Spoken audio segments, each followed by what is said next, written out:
Bienvenidas y bienvenidos a estas jornadas formativas del Instituto Nacional de Formación Política de Morena. Muchas gracias por acompañarnos. Esperemos que les guste y les agrade la propuesta que les tenemos el día de hoy. Soy Diego Matus, integrante de la Coordinación de Formación Popular del Instituto, y me tocará acompañar la moderación de este programa que hemos titulado, que le hemos puesto por nombre, Presentación de la Escuela Nacional de Formación Política. Hoy nos acompaña pues un panel de primera, compañeras y compañeros de lucha que ya desde hace tiempo, unos con un poquito más de larga data que otros, han venido sumando esfuerzos y acciones para esto que hoy desde el movimiento y desde el instituto hemos nombrado como Formación Política para la Revolución de las Conciencias. Quiero decirles que nos acompaña la compañera Katia Colmenares, integrante de la Coordinación de Formación Popular del Instituto Nacional de Formación Política y parte también del Consejo Interno, y quien se encuentra a cargo de distintos proyectos formativos de ese instituto. Muchas gracias, Katia. Nos acompaña también Felipe Ávila, historiador reconocido en nuestro país desde hace muchos años, integrante de nuestro Consejo Interno del Instituto, y quien también, déjenme decirles, ha participado en el diseño y desarrollo del curso La Tercera Transformación, aquí en las plataformas de la Escuela Nacional. La compañera Blanca Montoya, por esta comunidad, quien ha estado acompañando los trabajos formativos del instituto en los estados, y ahora pues que estamos desde la virtualidad también, desde esta cancha, desarrollando entre otros temas el papel de los medios de comunicación y sus efectos en el pensamiento, y con nosotros en la Escuela Nacional también desarrollamos un curso que se encuentra desde hace meses arriba en la plataforma y que ustedes pueden entrar y llevar a cabo en cualquier momento. Y bueno, nos acompaña también nuestro compañero Juan Carlos Paisani, quien está al frente de los trabajos de la Coordinación de Formación Popular del Instituto Nacional de Formación Política, y junto con todo un equipo plural y horizontal ha dado forma a las propuestas formativas de la Escuela Nacional de Formación Política. Pues muchas gracias por acompañarnos, y de nuevo muchas gracias a los que están del otro lado de la cámara, que siempre son los primeros y los principales a quienes tenemos en cuenta para este tipo de actividades. Esta mesa tiene como objetivo, como su nombre lo indica, presentar de nuevo, lo digo así de nuevo porque ya hemos hecho estas presentaciones, las hemos hecho en los estados, las hemos hecho en los estados a través de Zoom, las hemos hecho también en un momento parecido a este hace algunos meses, pero la idea es presentarlo ahora en otras circunstancias, ¿no? De una manera ya más madura, ya con procesos más consolidados, los trabajos de la Escuela Nacional de Formación Política, con el fin de hacerlos partes a ustedes de nuestras actividades e invitarles a sumarse y participar dentro de ellas. Y como la propuesta de la Escuela Nacional de Formación Política busca responder a la realidad social que vivimos en el país, a los retos de la cuarta transformación y a las necesidades formativas de nuestros círculos de estudio, me gustaría pedirle a Juan Carlos que arrancara, que nos ayudara, para no dilatar más el inicio de este programa, que nos ayudara a dimensionar el papel que tiene en esta coyuntura política actual la formación política y las actividades que desarrollamos desde estos espacios. Juan Carlos. Muchísimas gracias, Diego. Gracias, compañeras y los compañeros que nos están viendo a través de las redes del instituto. Y pues bueno, estamos participando en este espacio para hacer hincapié en la importancia y relevancia que tiene la formación política, la formación ideológica dentro de un proceso de transformación social. Hace poco estuve escuchando unas reflexiones de un gran luchador social que sufrió tortura por parte de la dictadura en Brasil, que tiene una gran trayectoria en términos de formación de cuadros, que decía, la revolución de las conciencias, o más bien un proceso social y el calado que este puede tener en el largo plazo, depende de la formación política de los actores que estén involucrados en este proceso de cambio, ¿no? Y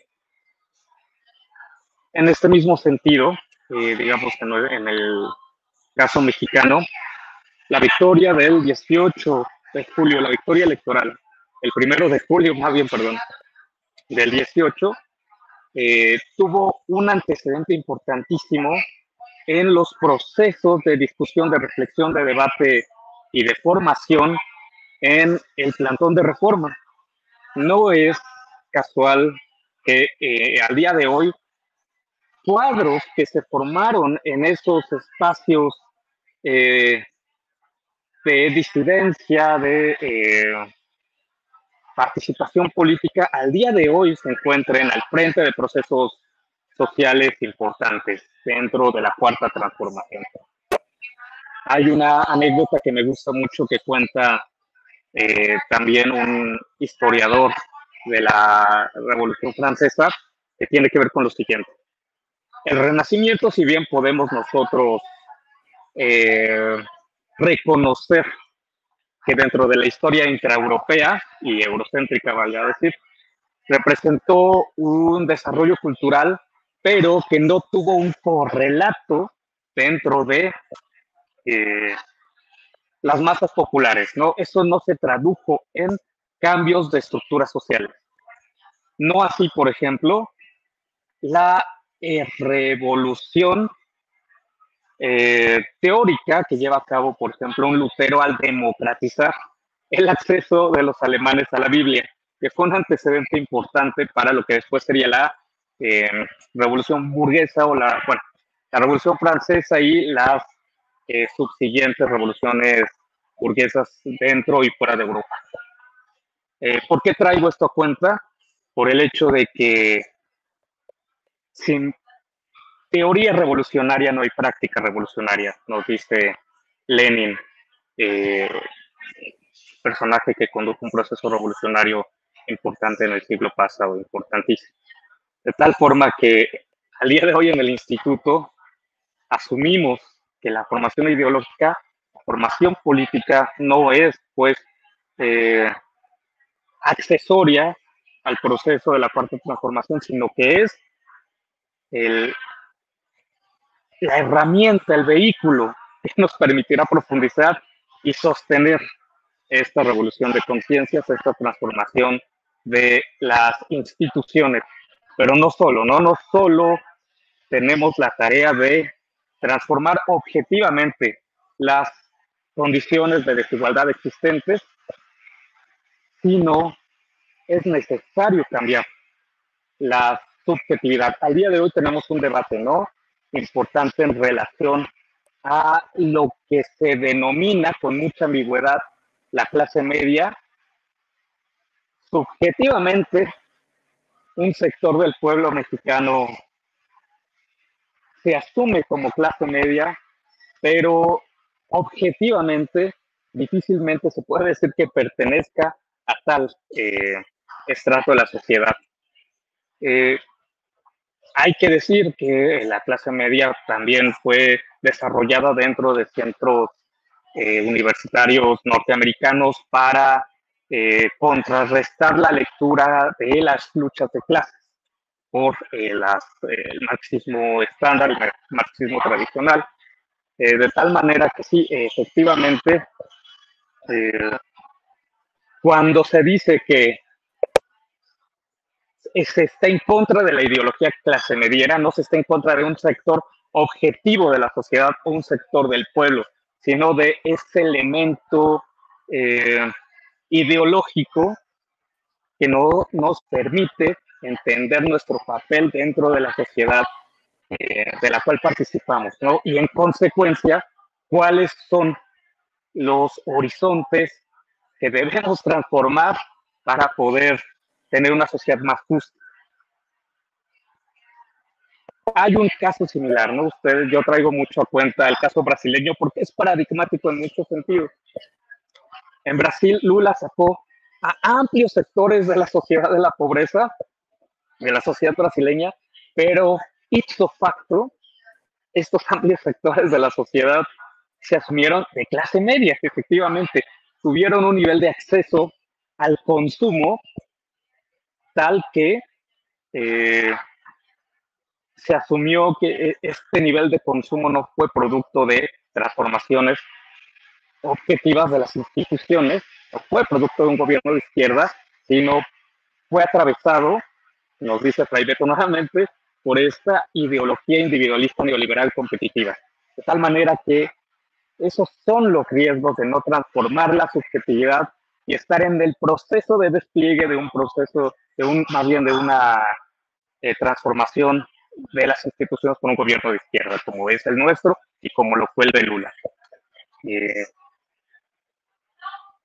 Ahora bien, la Escuela Nacional de Formación Política que nos ocupa aquí el día de hoy tiene este propósito, tiene el propósito de no solo brindar y otorgar una suma de rudimentos y herramientas conceptuales para problematizar en nuestra realidad, sino también de la mano de metodología de la educación popular y de la mano de la investigación de acción participativa, organizarnos alrededor de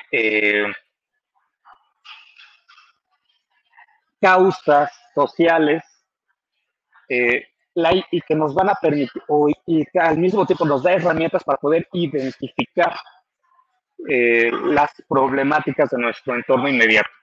Es decir, estas dos herramientas que Boaventura de Sousa Santos dice, son dos epistemologías políticas nacidas dentro del horizonte sociocultural latinoamericano,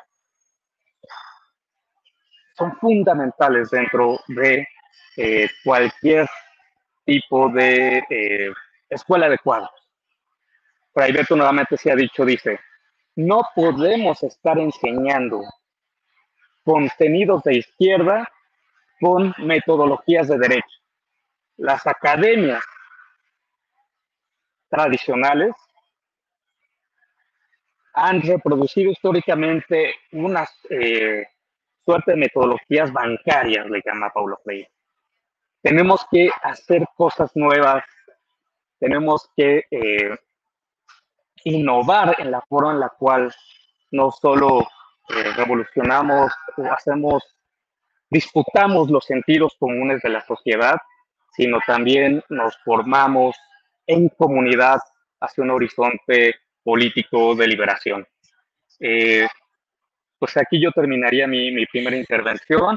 Felicito a las compañeras y a los compañeros que están haciendo este esfuerzo en el contexto de la victoria, el triunfo o más bien el triunfo del pueblo, el tercer aniversario, y pues no nos queda más que invitarles a que participen de la escuela en esta su primera etapa digital. En los días sucesivos estaremos dando noticias de cómo se va a aterrizar esta propuesta en los estados y cómo esto a su vez tiende a desembocar en organización social en distintas dimensiones de la complejidad que representa cada estado. Muchas gracias, Juan Carlos, por la participación que acabas de tener, de compartirnos, y que yo sumaría que efectivamente esos procesos que platicas de Brasil, incluso también se pueden colocar ahí con Argentina, después de 12 años de gobiernos progresistas, y el cambio que hubo.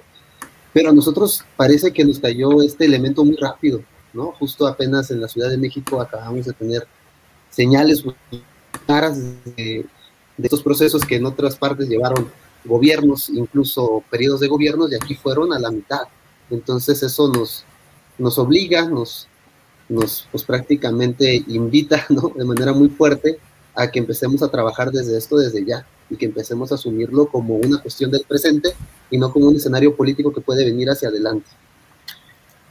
Y bueno, pues muchas gracias. Este análisis del papel tan importante que juega la revolución de las conciencias en el actual proceso histórico que vivimos en el país, pues requiere naturalmente de asumir retos, de estar dispuestos a mejorar y reinventarse cuando sea necesario.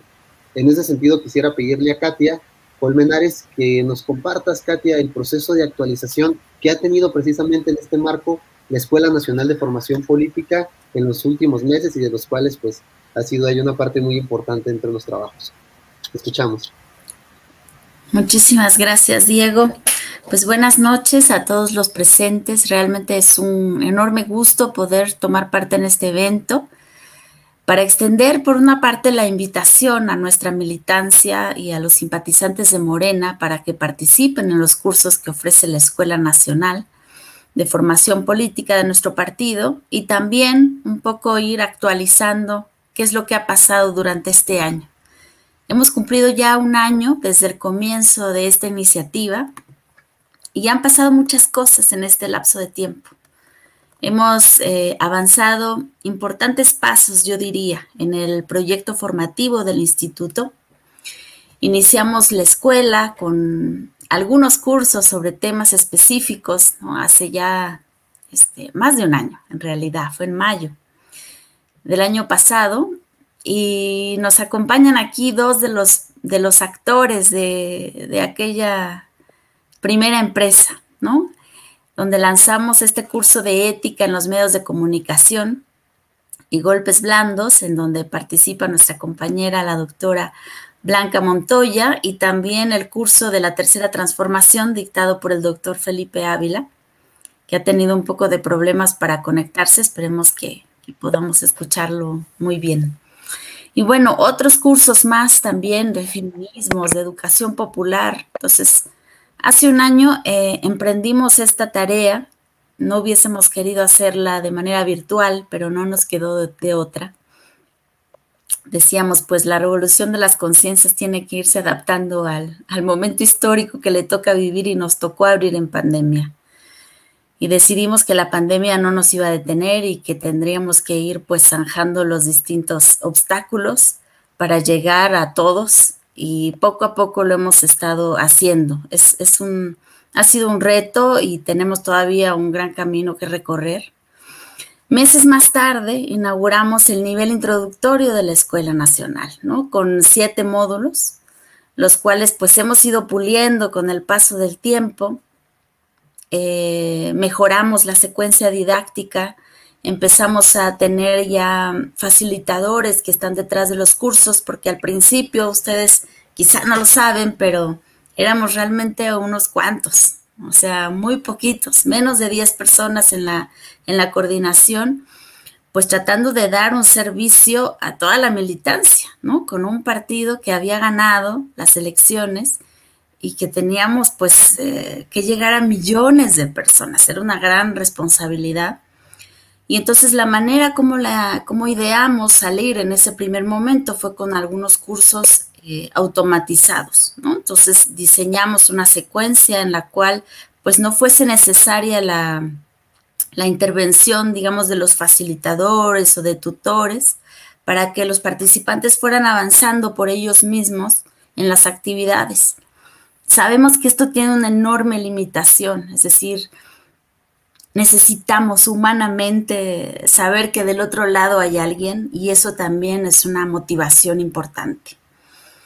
Es parte del proceso, y sabemos también que esta revolución de las conciencias pasa por una humanización. Entonces, tenemos que ir garantizando un mayor seguimiento a los participantes, y en ese sentido, pues rediseñamos el proceso. Ya estamos acompañando de manera inicial, digamos, ¿no? Porque tenemos una tarea, unas preguntas que las personas contestan cuando inician el módulo, y al final pues hay como una retroalimentación también del trabajo. El participante tiene que hacer una reflexión un poquito más nutrida de lo que ha aprendido, de algunas propuestas que pudiera él plantear con respecto a algún tema, y entonces es ahí donde podemos un poquito recuperar el contacto humano. Entonces, la educación popular pues es la guía que tenemos detrás. Sabemos que de todos modos estamos todavía un poco lejos de poder cubrir los requisitos de la educación popular en estos cursos, porque necesitaríamos muchísimo más personal para hacerlo. Sin embargo, estamos en ese camino, estamos en ese proceso. Entonces, pues ahorita lo que tenemos en la escuela son estos 7 módulos que ya están, digamos, trabajados con una perspectiva más desde la metodología de la educación popular. O sea, ya tiene como una secuencia más pensada, más trabajada. Y entonces quisiéramos recordar muy brevemente de qué van estos 7 módulos. El primero, que es impartido por Armando Bartra y que aborda un contexto geopolítico de nuestra América, con esta pregunta importantísima de cuáles son los retos que enfrentamos los gobiernos progresistas, porque la idea es justamente voltear la mirada a estas experiencias que han atravesado los países hermanos en los últimos ya 20 años y aprender de estas iniciativas, ¿no? Pero también pues aprender de los errores, aprender de los aciertos y preparar a los integrantes de la 4T en los retos que estamos enfrentando ya directamente, ¿no? El segundo módulo, la importancia de la lucha de las mujeres, que es un esfuerzo colectivo de varias compañeras especialistas en el tema que nos introducen, por una parte en la historia, pero también en los problemas, en los retos, en los horizontes y en la perspectiva que tiene la lucha de los feminismos, así en plural. Este es un tema muy relevante para la cuarta transformación y al mismo tiempo muy difícil de abordar, porque pues es necesario que sigamos haciendo camino, que sigamos avanzando en la comprensión del problema para que podamos ir incorporando la perspectiva feminista crítica, decolonial, también decimos, ¿no? En nuestra práctica política y también en nuestra vida concreta. El tercer módulo, impartido por Lucio Oliver, responde a esta pregunta de cómo continuar haciendo política en México, en donde se nos invita a reflexionar sobre la importancia de participar en la construcción de la transformación, porque nuestro partido pues ha llegado a las instituciones del ejercicio del poder y esto es apenas el comienzo, como decía Carlos. Es el inicio de un camino, la transformación es tarea de todas, de todos, e implica un cambio institucional, pero también implica pues una revolución de las conciencias. Tenemos que ir avanzando a la construcción de un mundo nuevo y tenemos que ser nosotros los agentes nuevos que lo puedan llevar adelante. Después el cuarto módulo, ¿de dónde venimos? Las transformaciones de México, es impartido por Enrique Semo y aborda las 3 transformaciones como parte de un ciclo único en el que hay visiones de país que están en debate, ¿no? Y dicha reconstrucción pues nos permite, por una parte, comprender el presente y resignificar el sentido de nuestra lucha, porque tenemos que recordar que los actores de la cuarta transformación somos la cosecha de la siembra que hicieron nuestros ancestros, de sus sueños, ¿no? Sus sueños están en nosotros, más vivos que nunca, como este horizonte de acción y de principios también. Entonces tenemos que hacernos cargo de ello. Por otra parte, el módulo 5 del neoliberalismo, impartido por 4 investigadores de gran relevancia, Magdalena Galindo, Alejandro Álvarez Béjar, Juan José Bautista y Josefina Morales, que nos ofrecen un módulo para ubicarnos en este crudo presente que nos tocó vivir, ¿no? Que es el neoliberalismo, la época neoliberal. Y esto significa pues comprender el concepto por una parte, por otra parte ver cómo este concepto se aterriza en las instituciones, ¿no? Cómo de pronto tenemos un Estado neoliberal, ¿no? O sea, un Estado que está configurado desde el modelo empresarial. Y de alguna manera también eso se nos refleja en nosotros y asumimos también una parte de responsabilidad en el asunto cuando reproducimos esta subjetividad neoliberal, ¿no? En el que cada quien busca su propio interés. Somos también parte del problema y tenemos que irnos como sacando el chamuco de adentro, ¿no? Sacándonos este individuo neoliberal del interior, porque entonces no es una lucha nada más allá afuera, es una lucha también interior que tenemos que llevar adelante. Después el siguiente módulo, el módulo 6, que es sobre economía política, que lo imparte el doctor Enrique Dussel, y que nos parece también de gran relevancia porque pues hablamos mucho de capitalismo y sin embargo no tenemos del todo claro en qué consiste el capitalismo. El capitalismo no es el dinero, el capitalismo no es el empresario, ni siquiera la empresa, ni siquiera las transnacionales. Entonces, de pronto se va volviendo como difícil de entender qué es el capitalismo, qué es el capital, dónde está el problema, cómo se da el robo. Entonces, todo este tipo de cuestiones las tenemos que manejar muy bien. La militancia tiene que estar completamente consciente de dónde está la dominación para que no seamos partícipes de ella. El último módulo de este nivel introductorio que cierra con broche de oro, y queremos cerrar con esto porque es la ética, en donde se aterriza todo. Tenemos que ser nosotros, pues, militantes íntegros. Estamos llamados a cumplir la política de una determinada manera, o sea, como un espíritu de servicio. Y entonces en nosotros se cristaliza realmente el proyecto. Tenemos que encarnarlo, tenemos que llevarlo adelante. Entonces somos responsables de ello y tenemos que tomar conciencia de esa responsabilidad ética que tenemos entre nosotros. Entonces, estos son los 7 módulos del nivel introductorio. Bueno, llevamos a cabo pues una presentación en las 32 entidades federativas, fue un esfuerzo de toda la coordinación, estuvimos en Zooms, invitando a la militancia. Sabemos que es de todas maneras insuficiente, que tenemos que llegar a más rincones del país, que tenemos que ir en territorio, ya vamos alistando también los camiones, las mochilas, porque sabemos que es un trabajo que será necesario hacer y lo vamos a hacer.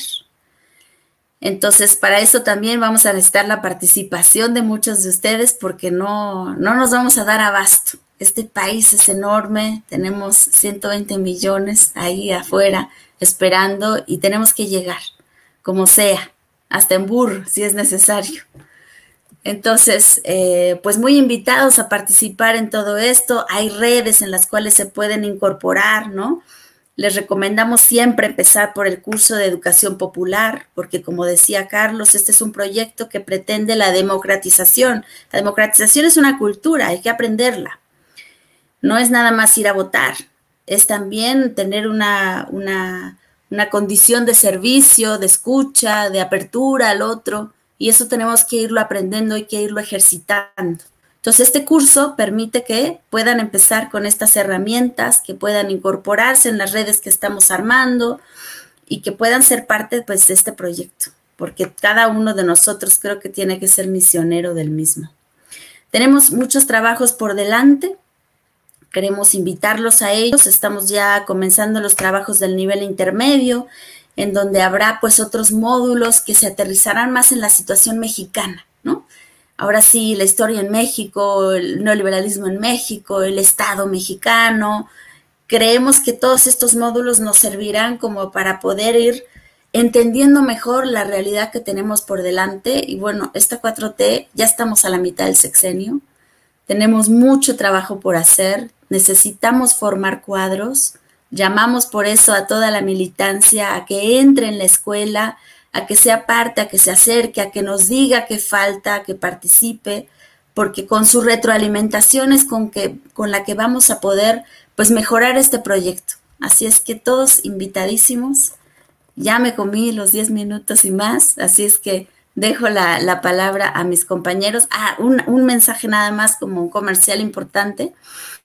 Cada semana vamos a estar teniendo sesiones interactivas de la escuela. Entonces pueden inscribirse, no es necesario que estén dentro de la escuela, pueden entrar dentro, estaremos publicando las ligas del Zoom en la página del instituto, en la página de la escuela. Entonces ingresen ahí, si tienen curiosidad de alguno de los módulos, pues ahí también esa es como la manera de entrar y la manera de mantenerse en diálogo con todos los pares, que estamos todos en formación. Pues muchas gracias, Diego. Muchas gracias, Katia. No, muchas gracias por la explicación. Miren, la verdad me ha tocado participar junto con los compañeros acá en el diseño de alguno de los cursos y aún así entrar, estudiarlos, llevarlos a cabo es como de una calidad, la verdad, muy buena, una calidad, creo, infinita y se ha hecho todo siempre con mucha ética, con mucho profesionalismo y con una idea muy clara de la visión que tenemos de la formación política y el tema de la concientización que buscamos generar. Y como decías, Katia, cada uno como de la evolución que ha venido teniendo la escuela y las actividades se han ido acercando cada vez más a esa calidez, a esa cercanía humana en el tema de la formación. Pero bueno, como dice Katia, no nos queremos quedar solamente en la plataforma virtual, vamos a seguirla fortaleciendo para que pueda alcanzar cada vez a esos millones que mencionaba, pero a la vez también tenemos que interpelarlos y vernos directamente en la cancha. Bien, ahorita me gustaría pues pedirle a Felipe, que está por acá, pero veo como que tiene algunos problemas de internet, espero que podamos llevar la plática con él. Muchas gracias por estar acá, doctor. Quisiéramos, para seguir redondeando el programa del día de hoy, que nos hablaras precisamente sobre el papel que tiene el construir una conciencia histórica en la ciudadanía, en los sujetos políticos. ¿Por qué la importancia de desarrollar esta dimensión? ¿Qué alcance tiene? ¿Qué nos interpela a ello? Sobre todo, retomando y embonando muy bien con lo que comentaba y la apertura que hacía el programa Juan Carlos, ¿no? De la contextualización en el cual se da el tema de la formación política y donde nosotros consideramos desde el Instituto Nacional de Formación Política que la contextualización y la visión histórica de los sujetos es precisamente lo que puede hacerlos que caigan en la claridad de que ellos son y ellas son sujetos de transformación, son sujetos de acción, que la historia está en las manos nuestras y que la podemos hacer. Lo escuchamos, doctor Felipe.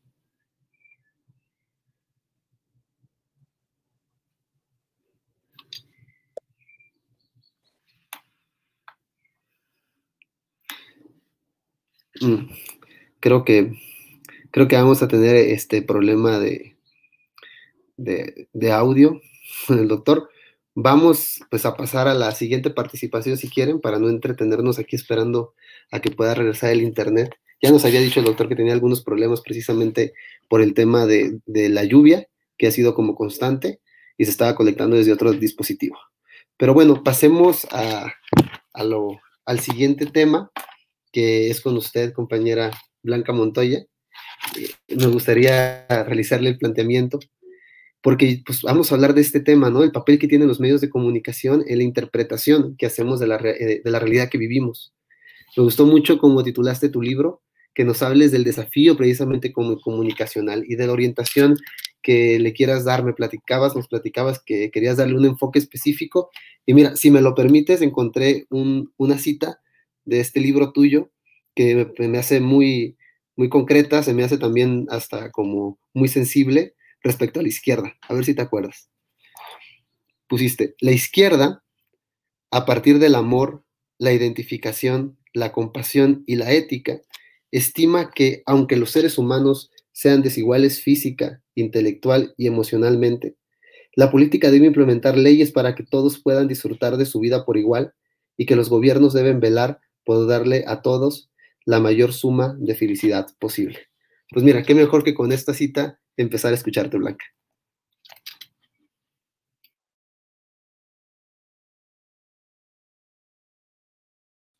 Pues muchas gracias por esta invitación a participar en este tema que considero relevante para la formación política.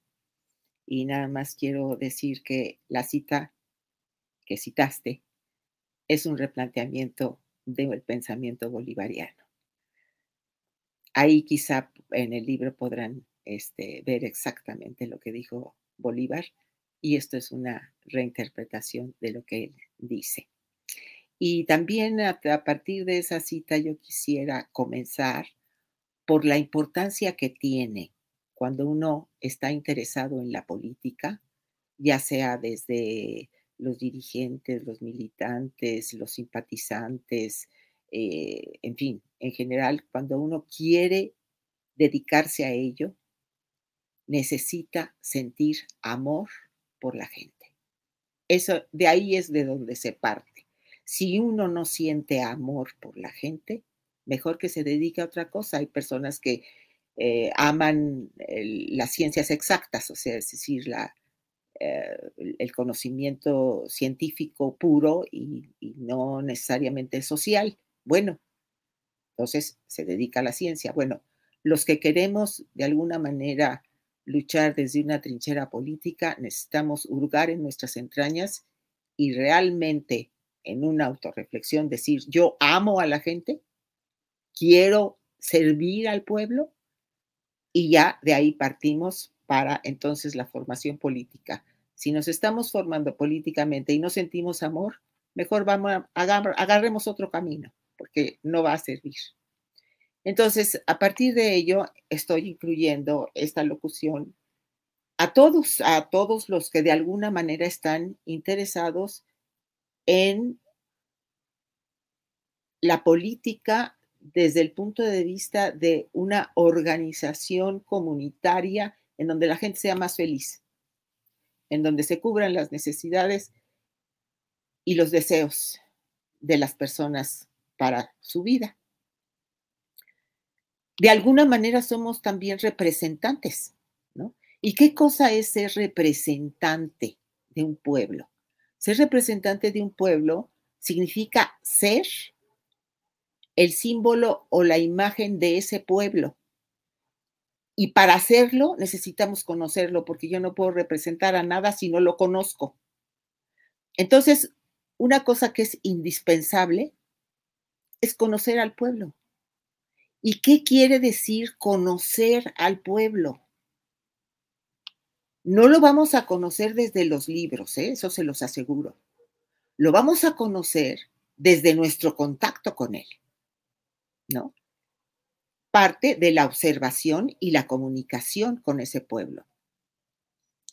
Entonces, y de conocer todos los sectores que son diversos y conforman a ese pueblo. Y ya después de ello, en una labor de síntesis, hay que tener la capacidad de cumplir los deseos de la mayoría sin que esto signifique desatender a las minorías. Se necesita escuchar y promover la libertad de expresión de todos y todas y tener la capacidad de manejar el debate en función de evitar la violencia en las confrontaciones. Por ello, uno no debe tomar partido porque el que tiene que decidir es la mayoría.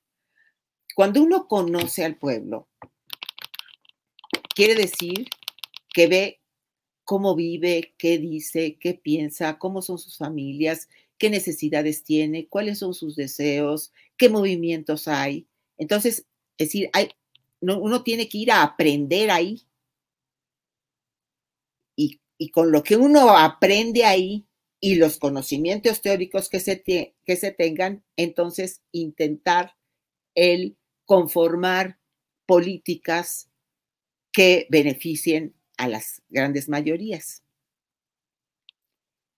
Saber manejar los grupos con los que uno va a estar trabajando. Ahorita que decía Katia que hay que ir, sí, hay que ir, pero para ir y comunicarse con ese pueblo uno tenía que tener presentes varias reglas para realmente establecer contacto y no ir principalmente a darles una cátedra o a decirles cómo se tienen que mejorar, porque mucho de esto que estaba diciendo Juan Carlos, de que utilizamos métodos de enseñanza de derecha, quiere decir que de alguna manera nosotros vamos con una actitud de cierta superioridad. Nosotros les vamos a decir qué es lo que necesitan, qué es lo que quieren y cómo se tienen que organizar.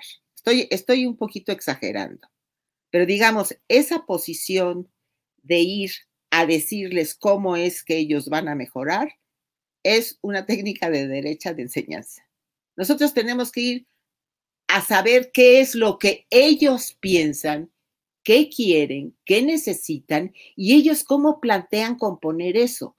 Y ya nosotros, desde el conocimiento teórico, filosófico, sociológico y todo lo que tenemos, entonces hacer nuestras propuestas, pero en resumidas cuentas, con esas propuestas, ellos son los que tienen que decidir. Ahora, es decir, entonces, ¿cómo tiene uno que aproximarse al trabajo comunitario? Con una actitud de humildad, de saber que nosotros no somos los que, porque si no estaríamos como los españoles cuando vinieron a civilizarnos. O sea, nosotros no podemos tener esa actitud de que los vamos a ir a civilizar, ¿no? Nosotros vamos a ir a establecer una comunicación circular para que entre todos podamos ver cómo nos organizamos para ser más felices y más justos e implementar la verdad, la justicia y todos los valores que hemos aprendido dentro de la cuestión filosófica. Pero también tenemos que tener solvencia de personalidad. O sea, por un lado está la humildad y por el otro está el demostrar que nosotros tenemos la capacidad de resolver los problemas y de ayudarlos. Eso se llama solvencia de personalidad, ¿no? Una solvencia dada por ciertos conocimientos que hemos adquirido y que en conjunto con lo que ellos plantean, entre todos vamos a tomar decisiones. El dejar a alguien parado esperándonos, no poner atención a alguien, eso no es solvencia de personalidad, eso es prepotencia. Entonces, nosotros tenemos que ir con humildad a servirles, a representarles, y para representarles tenemos que conocerlos. Pero además existe otra cosa que es también del conocer, que es el reconocer. Los pueblos, casi todos, han sido considerados por la derecha o por los conservadores como inexistentes. El conocer significa no solo que nosotros los conozcamos, sino que podamos devolverles que sí los conocemos. Por eso se dice reconocer. Conozco y les digo que los conozco y los reconozco. Y el reconocimiento es algo muy importante. Ahora, ¿qué tenemos que lograr con la observación y la comunicación con ellos? Uno debe lograr lo que es empatía. Empatía significa ponerse en los zapatos del otro, es decir, sentir lo que el otro siente. Ahora que estaban hablando de la cuestión de la clase media, ¿no? Este sector de la clase media conservadora, aspiracionista y eso, nosotros tenemos que saber qué les pasa. Desde nuestro conocimiento científico y teórico, poder traducir qué cosa es la que les pasa y por qué les pasa eso. Para poder comunicarles esto que ellos no saben desde el conocimiento que nosotros hemos adquirido, porque ellos no saben por qué están defendiendo a sus victimarios, ni siquiera saben que son sus victimarios. Entonces, tenemos que ponernos en sus zapatos, que a veces cuesta trabajo, a veces nos es inexplicable su actitud, y nos es inexplicable su actitud porque nuestra realidad es ajena. Igual nos pasa con los pueblos, ¿no? Es decir, queremos proponer cosas que no son las que ellos quieren porque vivimos una realidad ajena. Por eso tenemos que vivir su realidad, para entonces estar en sus zapatos y entender qué es lo que necesitan. Y necesitamos ponernos en los zapatos de la clase media, esta conservadora, aspiracionista, que incluso defiende a su victimario, para comunicarles qué cosa es lo que les está pasando. Y poder decirlo desde el punto de vista de ellos. Porque escuchar es poner atención a lo que uno oye, pero no solo. Es poner atención a lo que uno oye, huele, toca, siente. Es decir, escuchar es un concepto muy amplio. Por ejemplo, está muy bien que con nuestro lenguaje de pequeño burgueses, de los podcasts y los memes y todo, nos comuniquemos con ellos para alertar la conciencia. Pero también es necesario conocer cuál es el lenguaje de ellos para ello, porque ellos también lo tienen. Es decir, ellos también utilizan lenguajes que nosotros no conocemos. ¿Por qué el presidente es tan exitoso en su comunicación con ellos? Porque se pone en sus zapatos y utiliza la comunicación, el lenguaje, el tono que ellos comprenden. Ellos saben que los entiende. Y ahí tenemos un modelo importante que no debemos desaprovechar. El presidente es un gran comunicador y es un gran receptor de lo que el pueblo quiere y necesita. Muchas veces nos ha comunicado lo que un señor de San Quintín le dijo y lo escuchó y dijo, ah, ahí está. Es decir, mucho de lo que el presidente ejerce, lo escuchó y lo recibió del pueblo. El pueblo fue el que le dijo, necesitamos esto. Y ahí puso él mucha atención. Entonces, nuestros conocimientos filosóficos, políticos y sociales que conforman nuestra ideología sirven para llevar a cabo el servicio al pueblo, pero no confundir. Una cosa es saber de política y ciencias sociales, etcétera, etcétera, y otra muy distinta es conocer al pueblo que se va a representar. Son cosas muy distintas, pero las dos necesarias para el cometido público. Y por último, quisiera decir acerca de la comunicación entre nosotros. Nosotros nos comunicamos a veces de manera impropia. Utilizamos un lenguaje común, pero no aplicamos este método de la empatía, de saber por qué el compañero piensa distinto y poder dirimir nuestras diferencias de manera, puede ser confrontativa, pero respetuosa. Eso es muy importante y hay que escuchar lo que dice el otro, porque a veces con nuestra idea fija, que puede ser legítima y buena y todo, no estamos escuchando lo que el otro dice. Entonces no nos podemos poner en sus zapatos para poder saber qué siente y entonces nosotros hacerle una reinterpretación y atender a las subjetividades que estaba mencionando Juan Carlos. Y el lenguaje que nosotros utilicemos con las personas del pueblo que nos vamos a comunicar, evidentemente tiene que ser coloquial, sin términos pomposos, ni utilizar las palabras que ellos utilizan, obviamente sin caer en el artificio forzado, como lo que dije, esto del carnal, ¿verdad? Digo, eso es una verdadera estupidez. Uno tiene que ser natural y auténtica y en la convivencia con ellos, pues aprendemos el lenguaje y nos comunicamos así de una manera circular.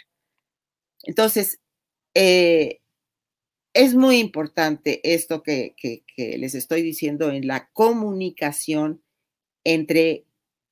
con las personas a quienes pretendemos servir o representar y también la comunicación entre nosotros. Y tengo que decirlo porque no quiero que nada se me quede en el tintero. Bueno, otra cosa con respecto a esto, para cerrar eso y abordar este otro pequeñísimo, que son 2 minutos, es que una cosa muy importante entre nosotros y con el pueblo y con todos los que nos rodean es que los compromisos se cumplen. Así sea una llamada por teléfono o algo más complicado, debe cumplirse o al menos dar la cara para informar el por qué algo no se cumplió. Porque entre nosotros pasa mucho eso. No cumplimos con lo que prometemos y hay que regresar al concepto de la palabra de honor. Lo que uno promete lo cumple, porque si no lo hace, entonces uno pierde la confianza y no solo pierde la confianza, sino la honorabilidad. Y bueno, esto de que entre nosotros tenemos que seguir la misma regla de comunicación que utilizamos con el pueblo, que es hablar con la verdad, ¿no? Eso es una regla. Hablar con franqueza. Y entre nosotros el debate puede ser confrontativo. No así cuando estamos en una comunidad, porque ahí no podemos tomar partido, porque estamos asumiendo el todo. Y eso se lleva a cabo dentro de una asamblea y entonces decide qué es lo que quiere la mayoría. Hay que evitar las confrontaciones violentas cuando en nuestro trabajo de campo. Ahora, entre nosotros también tenemos que ser respetuosos, pero eso no implica que no seamos confrontativos, ¿no? Y escuchar a los demás, quitar lo del individualismo y el sectarismo, porque eso solo divide. Y en relación con esto y lo que les quería decir, y no quiero dejarlo en el tintero, es en función de lo que pasó ayer. Ayer fue un día en el que se celebró el triunfo de hace 3 años, por los que muchos años luchamos, décadas. Yo tengo muchas décadas. Ustedes tienen algunas décadas. Era muy importante y fue un día de júbilo en un acto muy bonito, creo yo. Sin embargo, tengo que acotar un momento desafortunado, que fue cierto abucheo a Mario Delgado, que es el presidente del partido. Las exigencias y las protestas, que por legítimas que sean, deben darse intramuros, no en un acto público, y menos de esa naturaleza. No debemos estar ventilando nuestras confrontaciones de manera pública, porque ni es el momento adecuado, ni es el entorno, ni están las condiciones para resolver los problemas. Nosotros podemos protestar, exigir todo lo que quiera la militancia, pero dentro del entorno, o sea, hay que tener noción del tiempo y el espacio para ello. Tiempo y espacio público, ¿no? O sea, de militante. Ahí es donde se dirimen las cosas, no en un acto público en donde se está festejando un triunfo. Eso es falta de formación política. Afortunadamente ahí había alguien que sí es política y que sí tiene formación y paró la situación, que es Claudia Sheinbaum. Es decir, no es el lugar. Y no digo que las protestas y las exigencias no sean legítimas, claro que lo son. O cada quien tiene distintos puntos de vista y también los otros tienen otras, pero ese no es el lugar. Entonces, sí, esa comunicación, pero además de que no se resuelve nada, porque no es el entorno adecuado para resolver las protestas o las exigencias o lo que se quiera, se le está dando una herramienta a la derecha para que nos ataque. O sea, la derecha agarra eso, lo magnifica, lo exagera las desavenencias y nos destruye. Y voy más allá. Resulta que muchas veces, en vez de ejercer la autocrítica, que evidentemente es necesaria para consolidar el movimiento y llevar a cabo las acciones que se requieran, resulta que nos unimos a la crítica destructiva y divisionista de los conservadores. Es decir, su mediática influye en nosotros para que logren el desmembramiento del partido, cosa que ya han logrado en varios países de América Latina con lo que llamamos el golpe blando. Entonces, la unidad es vital, no solo para sobrevivir, sino para continuar trabajando en la conformación. Y también en nuestro trabajo de campo tenemos que pugnar por la unidad, por llegar a consensos. Tenemos el modelo perfecto que es el presidente de la República. Él no abriga confrontaciones, escucha a unos, escucha a otro y lo que quiere son consensos, acuerdos, constantemente está hablando, llegar a un acuerdo. Las diferencias se dirimen con acuerdos. Hay veces que no se logra acuerdo, bueno, ese tema se deja aparte, ¿no? Pero creo que en términos de comunicación entre nosotros y en términos de comunicación con la gente a la que queremos representar o servir o lo que sea, pues sí hay muchas cosas que aprender en nuestra aproximación desde el conocimiento y desde la práctica. Y por último, la teoría y los conocimientos que tenemos, principalmente europeos, tienen que irse enriqueciendo con la teoría y los conocimientos que surgen de las enseñanzas que nosotros tenemos en el pueblo. O sea, esto que estaba diciendo Katia me da mucho gusto sobre que ya se va a tratar del neoliberalismo mexicano, es decir, de nuestro lugar, porque de ahí es de donde, o sea, porque los grandes autores que estudiamos sacaron sus teorías de las vivencias que tenían en sus entornos, que están a muchos kilómetros y que tienen otra idiosincrasia. No los invalido por ello, porque el conocimiento universal también existe, pero nosotros tenemos que comenzar a teorizar sobre la vivencia concreta que tenemos, porque esa es la única forma que científicamente podemos avanzar. Es decir, en el método científico normal, tú tienes la observación, el estudio, teorizas y luego te vas a la práctica y compruebas si eso que estás diciendo es correcto. Y luego regresas a teorizar y luego otra vez te vas a aplicarlo al entorno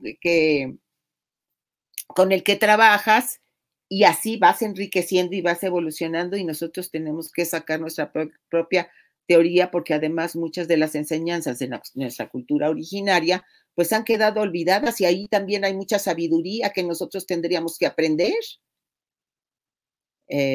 Bueno, ahí me quedo, creo que ya me estoy pasando, nada más pues lo dejo sobre la mesa. Muchas gracias. Muchas gracias, Blanca. Y sí, pues precisamente creo que lo que hemos venido comentando acá, ustedes tres que han participado hasta ahorita, pues va conectando, y ahorita busquemos la manera de conectarlo con el doctor Felipe Ávila, que vamos a hacer algo que no creo que no hayamos hecho hasta ahorita, que es conectarlo por llamada de teléfono. Se va a escuchar a través de llamada de teléfono ahorita. Y doctor Felipe, lo que quisiéramos pues plantearle, pedirle su reflexión, justamente, por ejemplo, retomando un poco lo que comentaba Juan Carlos en su participación sobre el tema que la participación que tienen las clases medias, la clase, los procesos que viven, muy relacionado también con lo que comentaba ahorita Blanca, ¿no? De cómo que las víctimas no se vuelvan aliados de los victimarios, cómo generar esa conciencia y enmarcándola precisamente en todo un proceso formativo, que es el que nos delineaba Katia, que buscamos desarrollar desde la Escuela Nacional de Formación Política, en donde pues los sujetos se asuman como sujetos históricos, que se asuman dentro de un contexto político, social, económico, cultural, y se entienda que dentro de este proceso histórico pues hay condiciones que acaban orientando ciertas vivencias, ciertos procesos, sin caer en un determinismo burdo, no sería el caso, pero creemos nosotros en el Instituto Nacional de Formación Política que la conciencia histórica es un elemento clave para poder consolidar la transformación, porque la transformación va más allá del cargo, como bien comentábamos. La transformación pasa por realmente poder cambiar, poder profundizar condiciones de vida igualitarias, equitativas y sentidos de vida que sean armoniosos con el medio ambiente, que sean armoniosos con las relaciones humanas, con las relaciones profesionales, con las relaciones de trabajo, y que apunten a un mundo con mayor justicia. ¿Qué nos quiere comentar, doctor?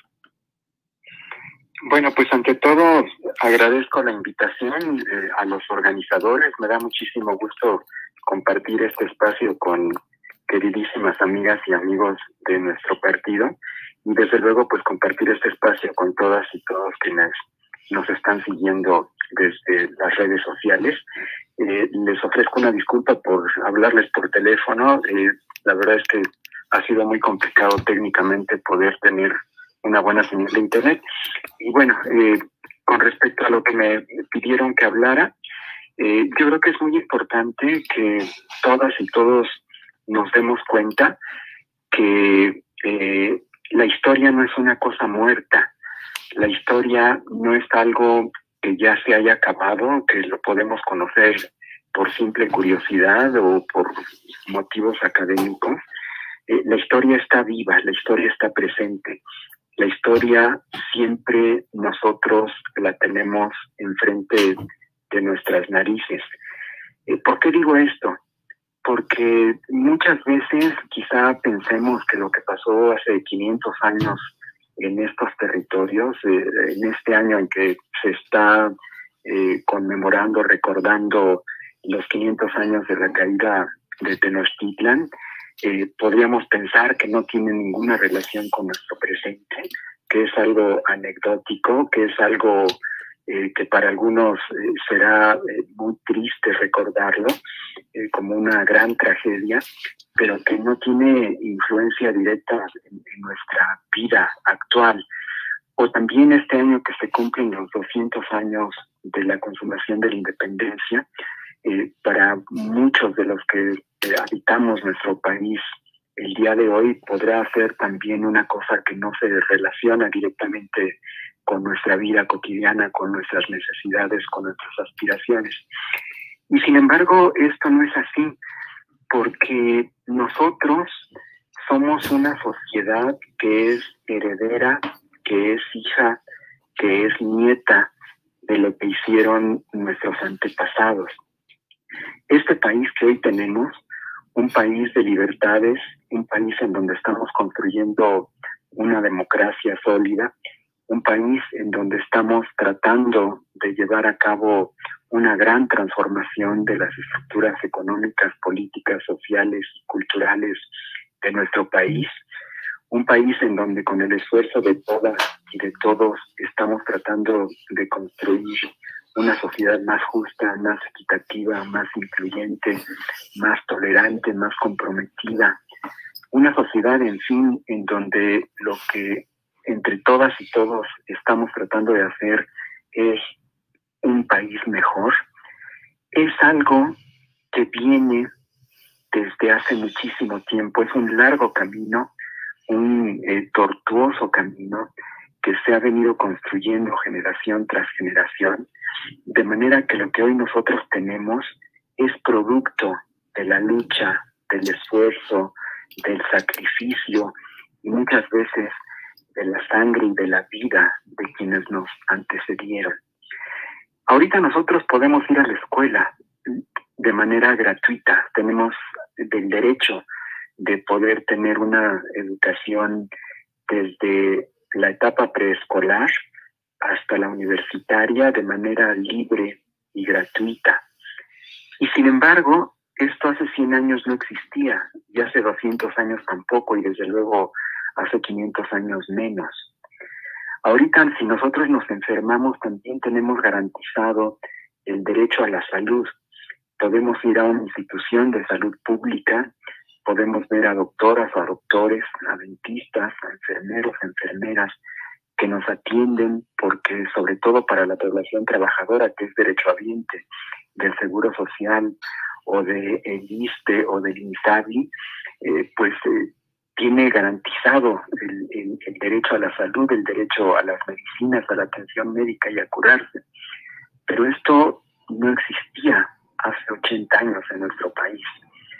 El hecho de que nosotros podamos elegir libremente a nuestros gobernantes, que podamos ejercer nuestro derecho de voto para nombrar a quienes nos representan en los poderes públicos, también nos puede parecer una cosa cotidiana para todas, para todos, algo que ya no valoramos. A veces hay muchos de nosotros que ni siquiera lo ejercemos o que lo ejercemos de una manera inconsciente.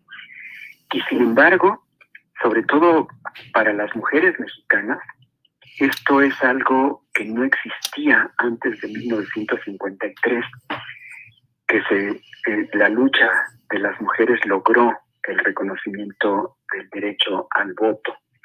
Es decir, que sobre todo para quienes tienen madres un poco mayores de edad o quienes todavía tienen a sus abuelas, de nuestra cotidianidad, de nuestra sociedad actual, muchas de nuestras madres y muchas de nuestras abuelas no podían votar porque no estaba reconocido el derecho al voto femenino.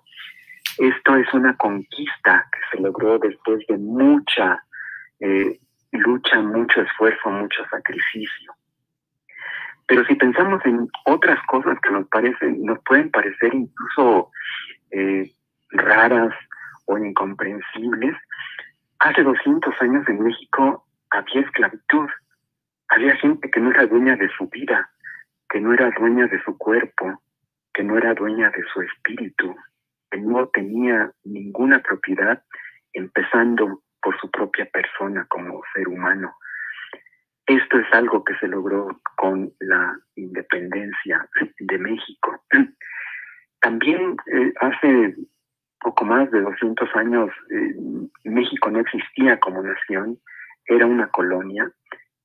La mayoría de los habitantes de lo que entonces era la Nueva España vivían en condiciones de coloniaje, donde el grueso de la riqueza no se quedaba en la Nueva España, sino que fluía hacia las arcas de la corona española, y esto es algo que se logró con la independencia nacional. Hace poco más de 150 años no existía un Estado laico.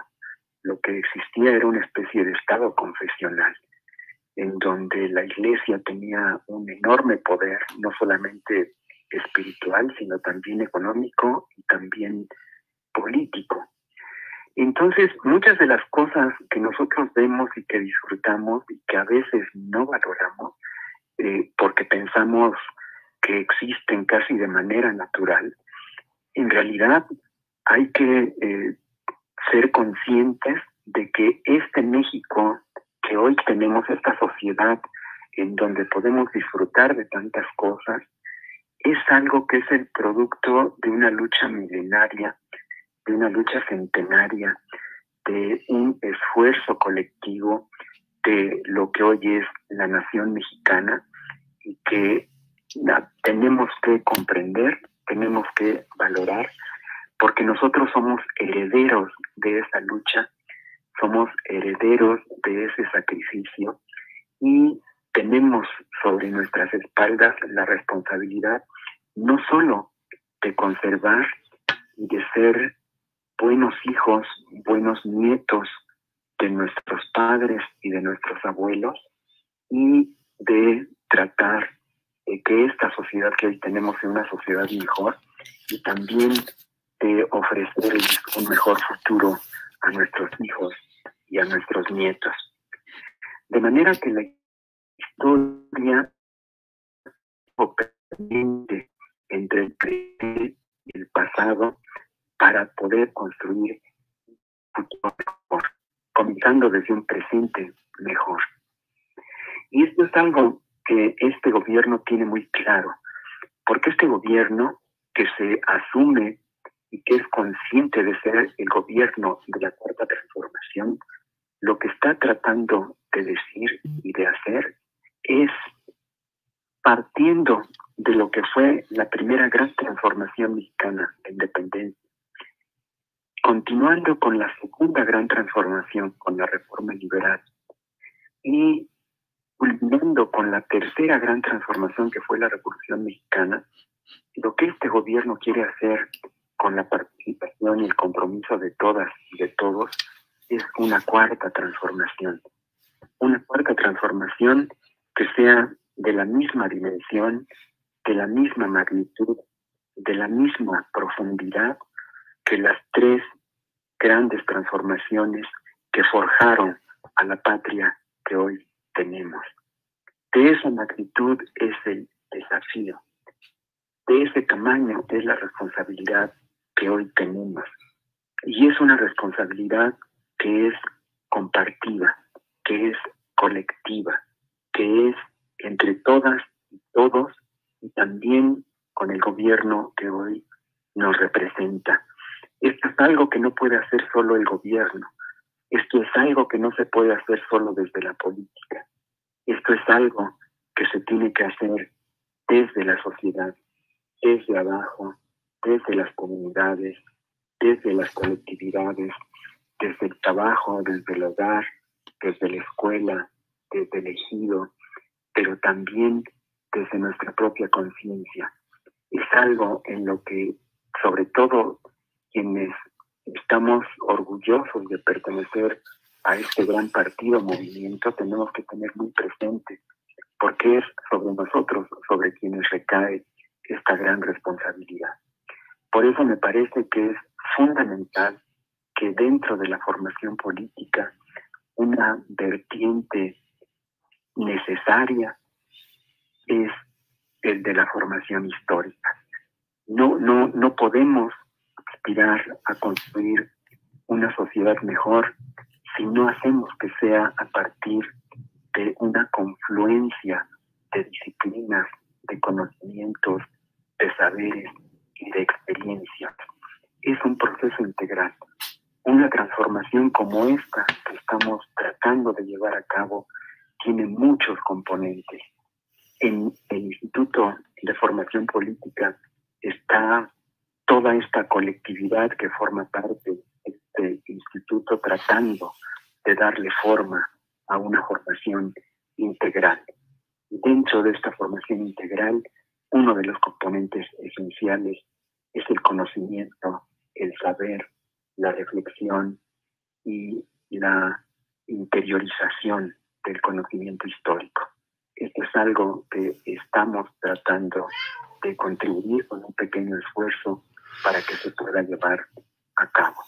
De manera que me da muchísimo gusto que estemos teniendo este ejercicio colectivo, esta suma de esfuerzos, esta confluencia de voluntades.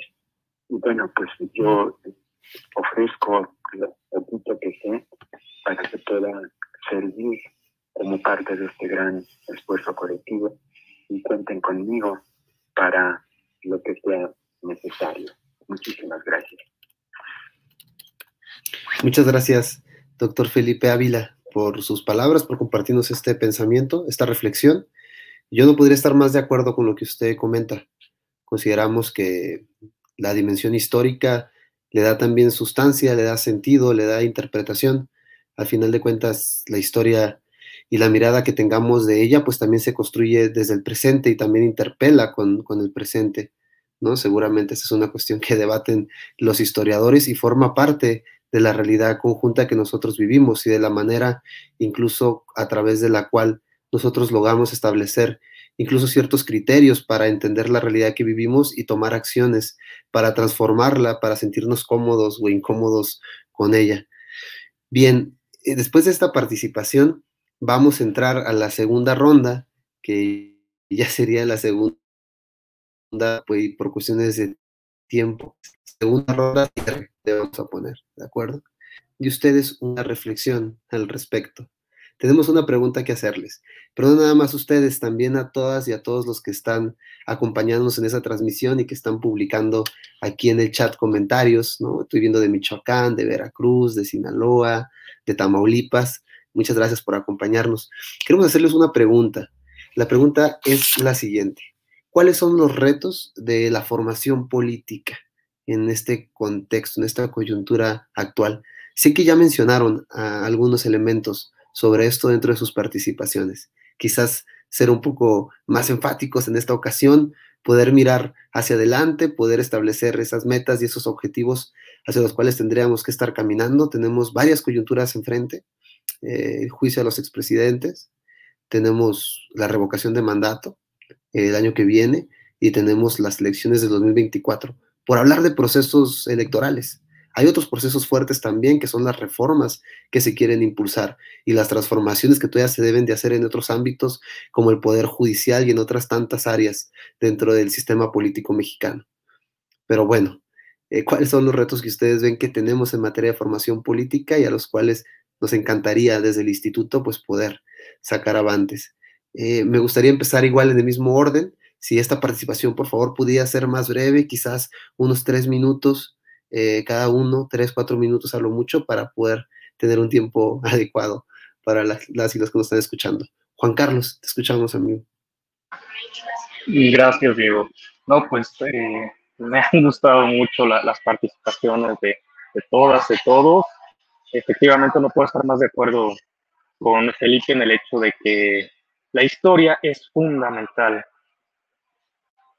Digamos que en el proceso de colonización permanente del cual somos objeto las sociedades latinoamericanas dependientes, no se puede encontrar mayor tierra fértil para seguir perpetuando esta colonización epistemológica, colonización estética, colonización cultural, que sociedades que no conozcan su historia y sus tradiciones. Es por eso que es fundamental revitalizar la comprensión histórica de dónde provenimos y de qué somos herederos y herederas.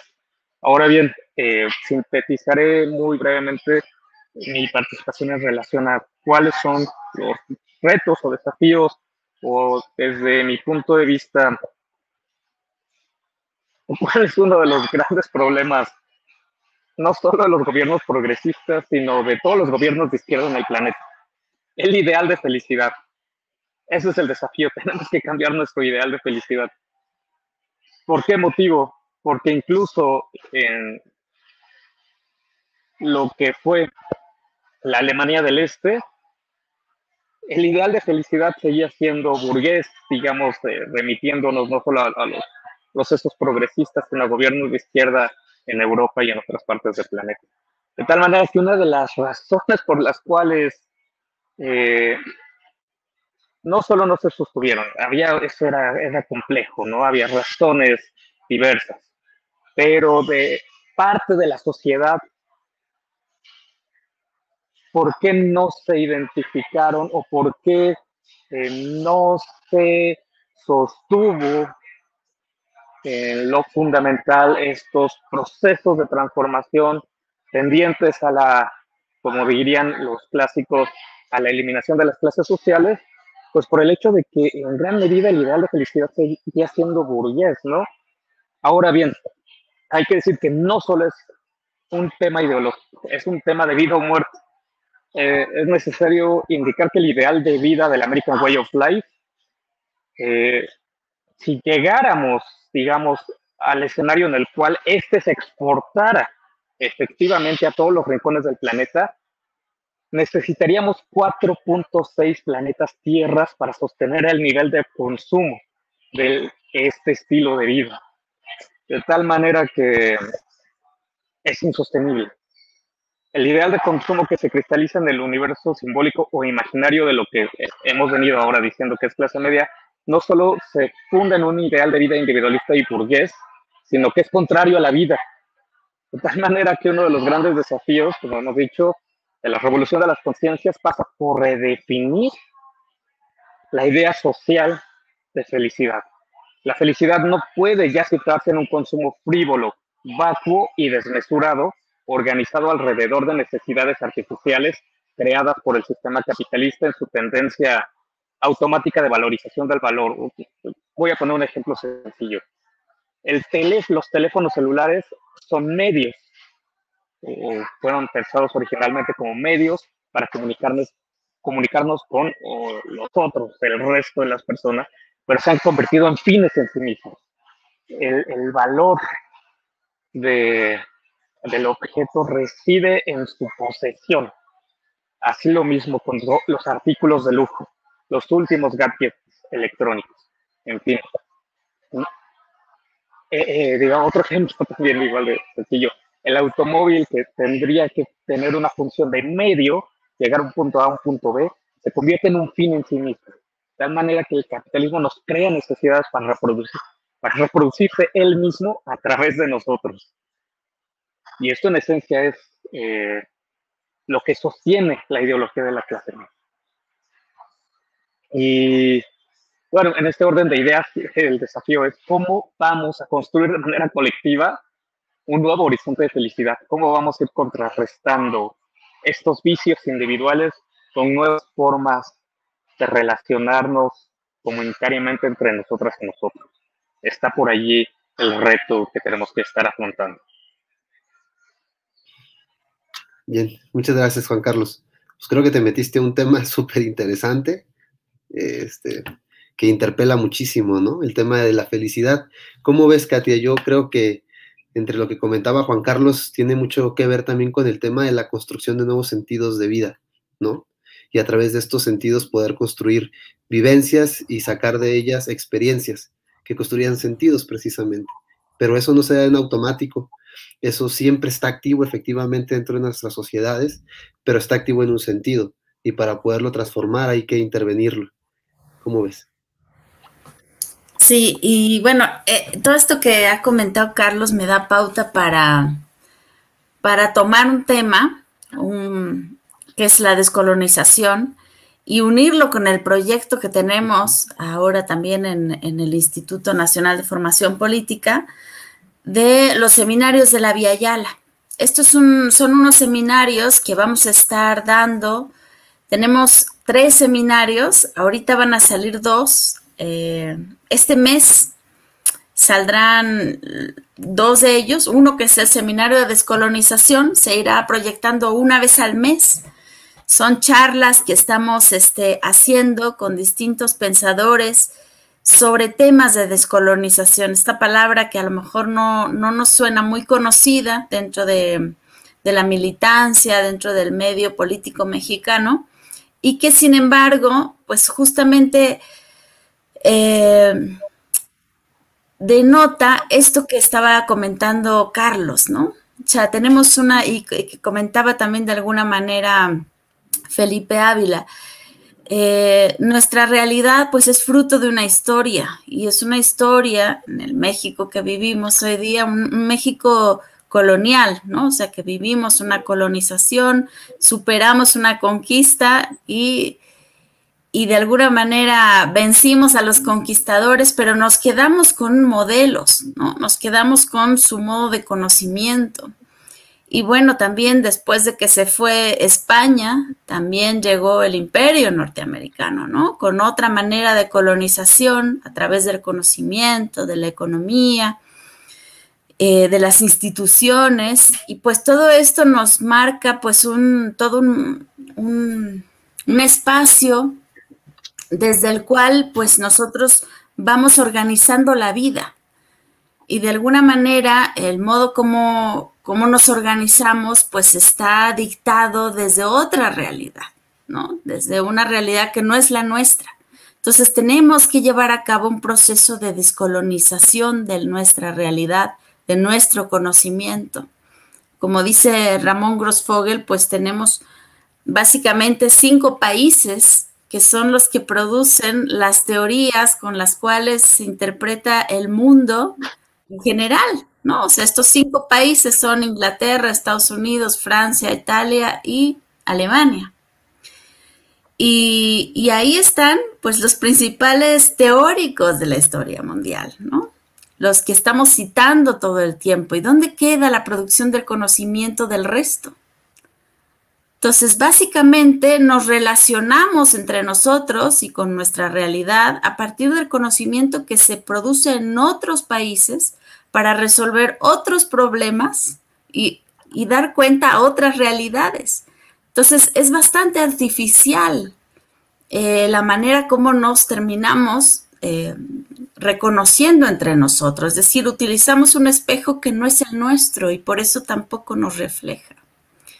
Entonces, hay que hacer un proceso de descolonización en ese sentido, ¿no? O sea, aprender a mirarnos entre nosotros desde nuestros conceptos, desde los problemas que tenemos.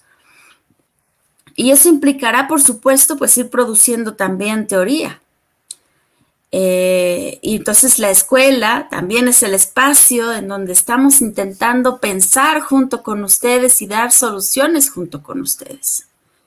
Hay otro seminario que estaremos ya grabando la próxima semana, vamos a empezar ya las grabaciones, que se llama Política, Existencia y Utopía, y que nos va a acompañar en este seminario Karina Ochoa, y justamente aborda este tema del cual hablaba Carlos, de estos ideales, ¿no? Por ejemplo, la idea de felicidad última, ¿no? O de un mundo perfecto, o del reino, ¿no? Son estos como horizontes utópicos, ideales que tienen los pueblos. Y bueno, hay que pensarlos, hay que saber relacionarnos con ellos y sobre todo estar muy claros cuál es el modelo que estamos persiguiendo en nuestra política concreta. ¿Sí? Establecer una coherencia, porque a lo mejor y somos capitalistas en nuestra vida cotidiana, pero queremos ser muy críticos en nuestra política. Entonces ahí hay una discordancia y hay que tomar conciencia de ello también. Entonces es un proceso subjetivo que hay que hacer y que pues vamos a estar con estos materiales que yo creo que van a ser muy sugerentes y que espero que detonen en la militancia y en los simpatizantes pues muchas reflexiones para seguir construyendo esta cuarta transformación y esta revolución de las conciencias. Gracias, Diego. Muchas gracias, Katia. Me quedo con esa frase que dijiste, ¿no? Nuestra realidad es fruto de una historia, ¿no? También el espejo que usamos, pues muchas veces no es el adecuado para reflejarnos a nosotros cuando trabajamos con teorías que vienen de otras partes, de otros lados, y no nos reconocemos en las propias y en los contextos que generamos. A mí me gustaría pasarle la palabra al doctor Felipe Ávila y cerrar con Blanca para poder hilvanar esta idea que ha desarrollado Katia, ¿no? ¿Cómo ve esta relación, doctor? Por un lado, descolonización epistemológica y sentidos de vida, descolonización también de sentidos de vida, pero muy relacionado esto con la conciencia histórica, de una conciencia histórica con un sentido de integración fuerte y real. No solamente, como usted decía, no solamente con una memorización de datos, de fechas, de momentos, sino realmente con traer ese reconocimiento histórico y entenderlo como parte de un proceso que constituye un momento actual en el cual estamos. Le damos la palabra. Sí, yo creo que desde el punto de vista de la contribución del conocimiento histórico a la formación política, yo creo que algo que es muy pertinente es considerar que la historia no la hacen los individuos, por muy brillantes que sean. La historia la hacen las colectividades, los grandes actores colectivos, la gente que a veces no tiene un nombre, que no tiene rostro, que no tiene voz, que es en su mayoría anónima, y que sin embargo, sin su participación sería impensable pensar en una transformación. Yo creo que hay que ver la historia como un proceso, la historia a partir de los actores colectivos, pero sobre todo a partir de los actores colectivos que han estado casi permanentemente subordinados, sometidos, excluidos, oprimidos, explotados. Yo creo que lo que es importante es ver cómo las grandes transformaciones las han hecho los campesinos, los indígenas, las mujeres, las minorías étnicas, las minorías religiosas, las minorías sexuales que se han unido y que han sumado esfuerzos y que han hecho un gran actor colectivo que es el que lleva a cabo las grandes transformaciones. Creo que la historia tiene que ser vista así, como un diálogo permanente entre el presente y el pasado para construir un mejor futuro, pero también como un proceso en el que los actores fundamentales son estos actores colectivos que en la mayor parte de los libros de historia no aparecen.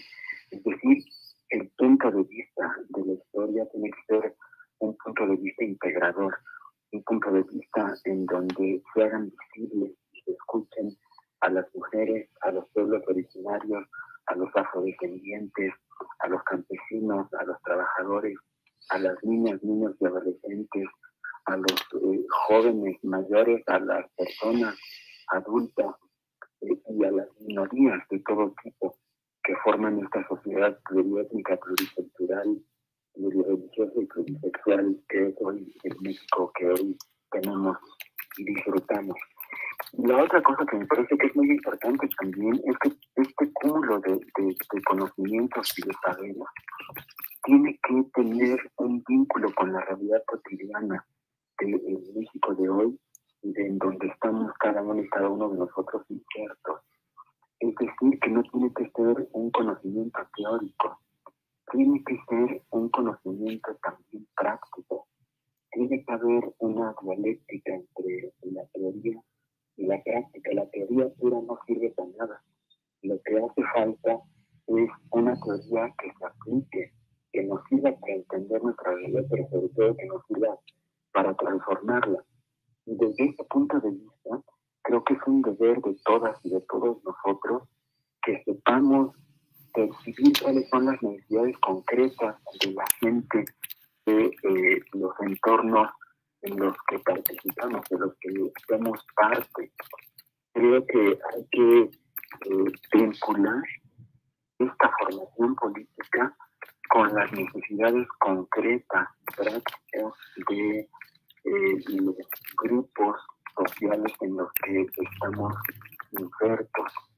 Tiene que servir para que las amas de casa, las mujeres, los estudiantes, los obreros y los profesionistas, los campesinos, los ejidatarios, los comuneros, tengan mejores herramientas para comprender su situación y puedan estar en mejores condiciones para transformarlas. con un objetivo muy claro, que es pues, que todos estemos alineados con esta gran transformación que además el instituto yo creo que tiene que contribuir a formar parte de ese objetivo que tiene que guiarnos. ¿A dónde queremos llegar con todo esto? ¿Qué significa la cuarta transformación para todas y todos nosotros? ¿Y cómo podemos contribuir y cómo podemos ser parte de eso? Creo que el instituto tiene que servir para poder ir construyendo esa guía, esa orientación, ese camino que todas y todos debemos de transitar. Muchas gracias. Muchas gracias, doctor, por su reflexión de nuevo. Y bueno, pues pasemos contigo, Blanca. Hoy pasó algo muy interesante. Hubo un evento que tuvo en el instituto dentro de este marco presencial. Fíjate que Rafael hacía una exposición que incluso ya está en las redes del instituto sobre el tema y la importancia de las narrativas, que también sé que es una categoría que tú dominas, que tú manejas, como las narrativas, pues también para la política, pero también para la vida, ¿no? Para la vida misma. Y creo que a final de cuentas los contenidos y las ideas que aquí estamos presentando se enmarcan dentro también de narrativas. Y son narrativas que tenemos que lograr y tener la habilidad de lograr acercar y sensibilizar con ellas a la ciudadanía, a los militantes, a los simpatizantes, porque son narrativas que también se construyen. Bueno, te escuchamos, Blanca. Gracias. Bueno, la pregunta de cuáles son los retos de la formación política, híjole, son unos retos enormes, pero bueno. No. Yo creo que primero que nada es la transformación subjetiva de cada quien. Justamente lo que dijo Rafael Barajas acerca de esta narrativa neoliberal, no podemos olvidar que nosotros nos formamos en gran parte con ella y tenemos sus vicios, ¿no? Es decir, y tenemos que estar atentos a detectarlos y a transformarlos. Tenemos que ampliar nuestros conocimientos filosóficos, políticos, históricos. Lo que dice Felipe es vital, es decir, porque de ahí puede surgir un conocimiento propio, me refiero nacional, ¿no? Y conocimientos sociales. Tenemos que rescatar nuestra cultura originaria, porque ahí también podemos tener hallazgos importantes. Tenemos que profundizar nuestra relación con el pueblo y sus diversos sectores, y eso no se puede dar desde una oficina o desde un cuarto de estudio. Eso tiene que ser en contacto con ellos, como dije.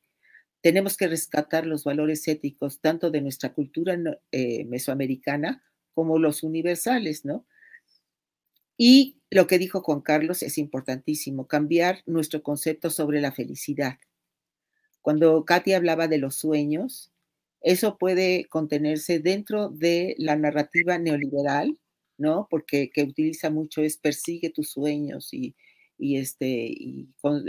realiza tus sueños, pero lo dicen desde un punto de vista individualista.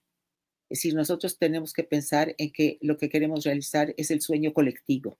¿Cuál es el sueño colectivo? Ese es el que tendríamos que aspirar a realizarlo. Y suscribo lo que mencionó Juan Carlos enteramente, porque dentro de ese sueño, pues tenemos que vivir. Nada de lo anterior se puede dar si no cuidamos la casa donde vivimos, que es la madre tierra. La ideología neoliberal apunta a la muerte, apunta a la extinción. Entonces, si nosotros no transformamos eso, todo lo que estamos diciendo, pues no va a poder realizarse, porque sí estamos en un momento muy difícil y peligroso. Y tenemos que tomar conciencia de que nuestro modelo de vida tiene que irse transformando para no acabar con el planeta, porque entonces sí, pues ya no se transformó nada, ¿no? Entonces, para llevar a cabo la transformación, pues primero tenemos que vivir y luego todo lo que hemos dicho pues de nuestra relación con el pueblo, de nuestros estudios, de nuestra vocación transformadora que se arraiga mucho en el estudio de la historia, ¿no? Es decir, qué ha pasado, teorizar sobre ello e ir conformando nuevos paradigmas para pues lograr la felicidad, que es el fin último de la vida según la filosofía, la psicología y toda nuestra cosmovisión, ¿no? Pues muchas gracias y aquí me despido. Muchas gracias, Blanca. Pues muchas gracias a los cuatro, a las y los cuatro, Juan Carlos, Blanca, Katia, doctor Felipe, muchas gracias por acompañarnos el día de hoy. Creo que fue una muy buena charla, una muy buena plática, tocamos diferentes temas, hasta nos metimos un poquito en lo coyuntural del partido, y creo que eso es bueno, creo que es bueno el diálogo, creo que es bueno que generemos estos espacios y que construyamos pues la reflexión en colectivo, que cada vez nos vayamos sumando cada vez más y más y más en la práctica y en el sentido como un movimiento, ¿no? Y que también tener esta vinculación con este sentido. Pues ya, nos vamos a despedir, ya nada más les vamos a poner un videíto de 6 minutos que una vez acabándose el video ya se cerraría el programa. Les queremos desear a nombre del Instituto Nacional de Formación Política, de todos los que integramos este gran equipo, muchísimas gracias por acompañarnos, que tengan un muy bonito fin de semana y que nos sigan acompañando en estas jornadas que van a seguir estos días que siguen. Gracias.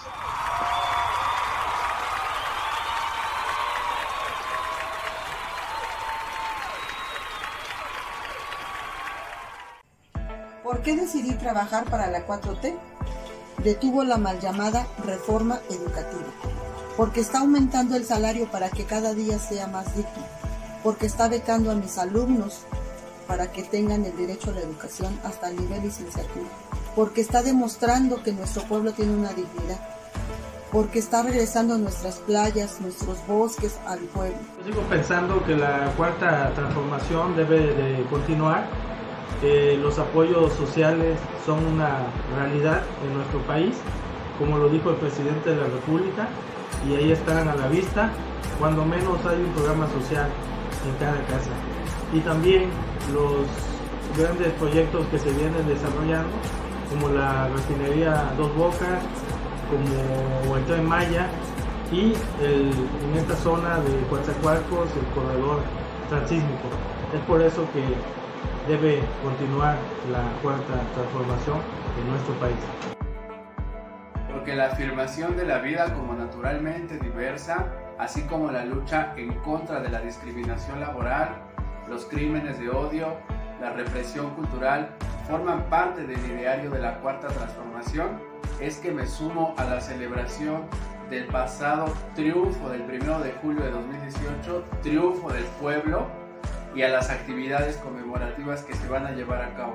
Seguimos militando, seguimos participando para empujar la revolución de las conciencias y consolidar la transformación cultural que México necesita. Verdaderamente estoy orgullosa y contenta con este gobierno progresista que tiene como prioridad el beneficio de su ciudadanía y se nota inmediatamente en todos los programas de bienestar que está echando a andar, beneficiando a todo el sector, a todos los sectores de la población, los cuales se han estado viendo beneficiados y que se nota de inmediato en cualquier lugar que ustedes pongan. Les hablo desde Mexicali, Baja California, a 50 grados de temperatura, zona desértica, pero también da plantas verdes.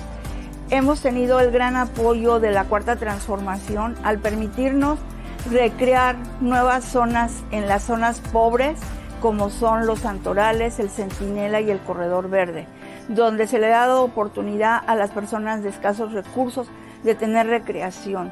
Una de las cosas que más me ha impresionado de este gobierno es el apoyo a la mujer.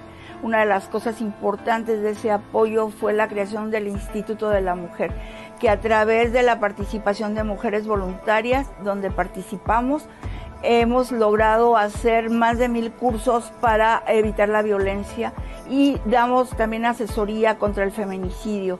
Otra de las cosas que ha aportado este gobierno es cobrarle a los incobrables, que son las empresas que no querían pagar impuestos, y con eso se ha apoyado la reconstrucción de carreteras. Otra de las cosas importantes es que se restableció el centro de la ciudad creando la zona de la Chinesca, un lugar pintoresco para el turismo y mejorar la economía de Baja California y de Mexicali en especial. Mexicali es una zona difícil de vivir, pero con muchas posibilidades de crecer cuando el gobierno nos da el apoyo. La gente está interesada en lo que está pasando en la Cuarta Transformación. La gente valora lo que está haciendo el presidente y eso tiene que ver con un cambio en la conciencia del pueblo de México. Creo que ese es un gran aporte que tiene la Cuarta Transformación y que es difícil echar atrás. Tengo 70 años y nunca me había interesado participar con ningún partido político en la vida política del país. Pero con Morena y con su líder, que es Andrés Manuel López Obrador, me llamó la atención todo lo que proponía y me pareció que era lo mejor que podía sucederle al país en estos tiempos. Y más ahora que tengo mi pensión del bienestar, con mayor razón apoyo a la Cuarta Transformación. Durante 4 décadas, personajes corruptos, criminales y canallas, mal llamados clase política, junto con los grandes empresarios en el país, ejercieron políticas neoliberales y no están dispuestos a renunciar a la riqueza que aún pueden quitarle al resto de la población, sin importar el deterioro que le sigan causando. De ahí las campañas de desinformación en contra del proyecto de nuestro presidente Andrés Manuel López Obrador, que va en contra de continuar con los privilegios y el saqueo de la nación. Por ello decido participar en las acciones que el Instituto Nacional de Formación Política de Morena realiza, buscando que la población esté cada vez más informada y apoyando a que forme un criterio y un actuar en el cambio social y político por el que el país atraviesa. Para mí tiene un contenido profundamente social y humanista. Ampara a los más desprotegidos. Nuestro presidente Andrés Manuel López Obrador ha visitado a nuestras comunidades indígenas y respeta, reconoce y rescata los valores, la forma de organización, el tequio, el autogobierno que es a través de usos y costumbres de nuestros grupos indígenas. Somos de la alcaldía de Tlalpan. El triunfo del 1 de julio de 2018 fue un día lleno de alegría y satisfacción.